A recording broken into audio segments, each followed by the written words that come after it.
What up, everybody? I'm Dion. That's Tariq, one half a hoodie and the headband.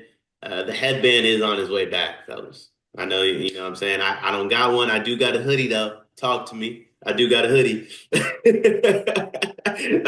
But we're The here to hoodie and the hoodie. recap Marquette and Xavier. Marquette 89, Xavier 87. Close game. Best game of the day, in my opinion, so far. We got some fire ones. We're recording this Wednesday night, or excuse me, Thursday night, conference tourney week. It don't matter what day it is to me. I just know I'm locked in on basketball. Honestly. But we're recording this Thursday now. We got some more fire ones on the way. But 89-87 so far, the game of the day.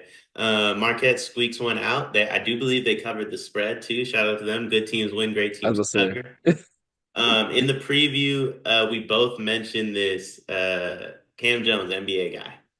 And we're like, I think that's the difference.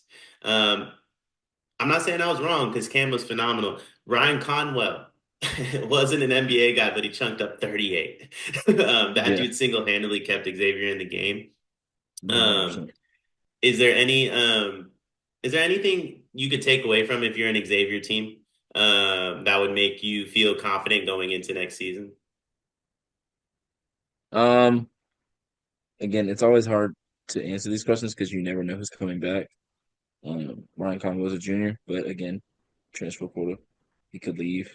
I don't know what Zach Mental's stuff looks like with all this COVID stuff. I don't know if it's fourth year, fifth year. Let's see, he's fifth year, so he's done. Um,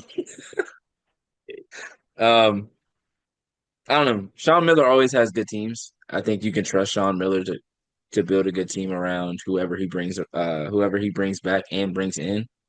Um,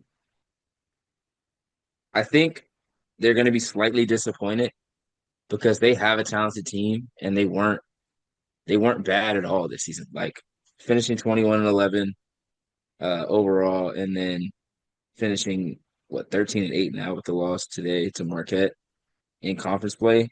Tied like you had the same record as Marquette. You had a better conference record than Villanova. Um, the top four were just better. Um, but I don't think they should hang their heads at all.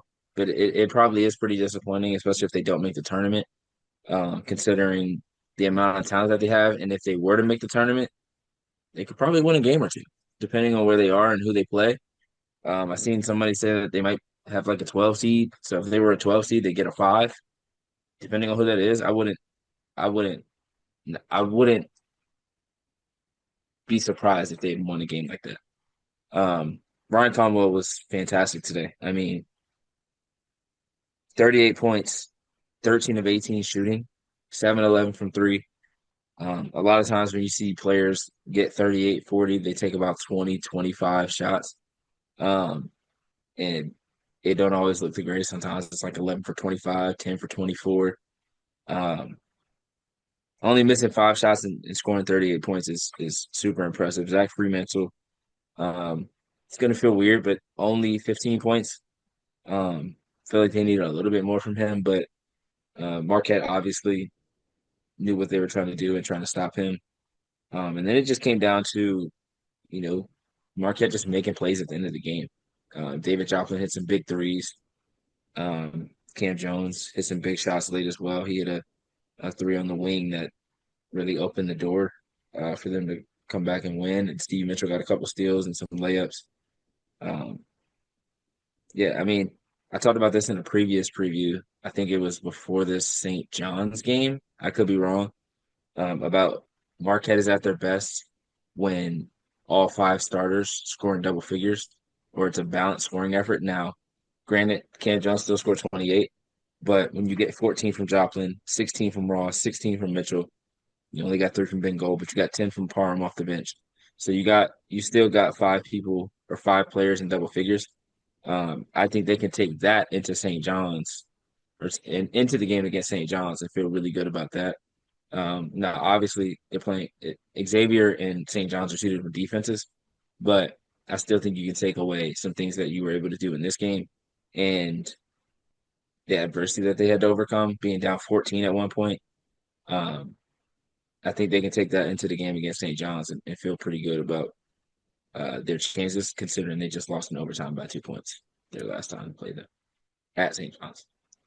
So same building, just run it back. Hey. Um, with this Marquette team, we did this with St. John's in the Sorry, previous. they were at Marquette, not St. John's. No, you're good. You're good. With this Marquette team, we did this with with St. John's in the previous recap. Following this win, what do you feel like their ceiling is, not only for this tournament, but for the NCAA tournament?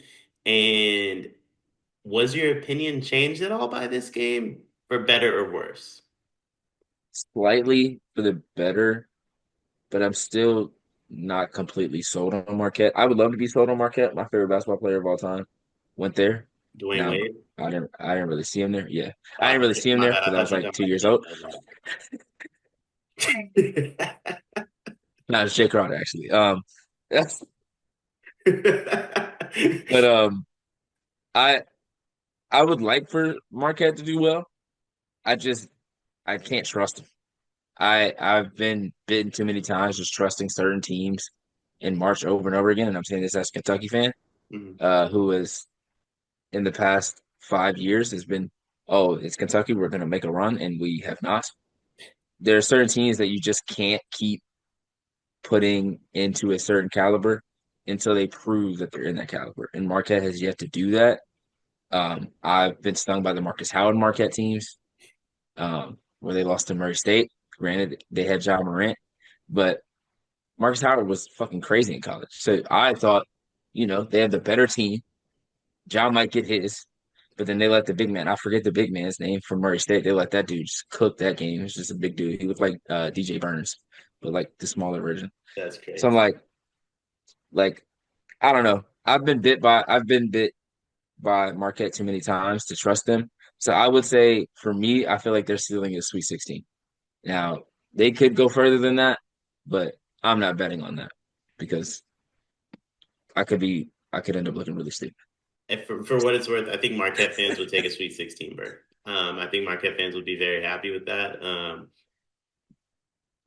It's been a little bit of a definitely not a down year. This is top 25 team in the country who's about to play St. John's in the Big East semifinals. So definitely not a down year.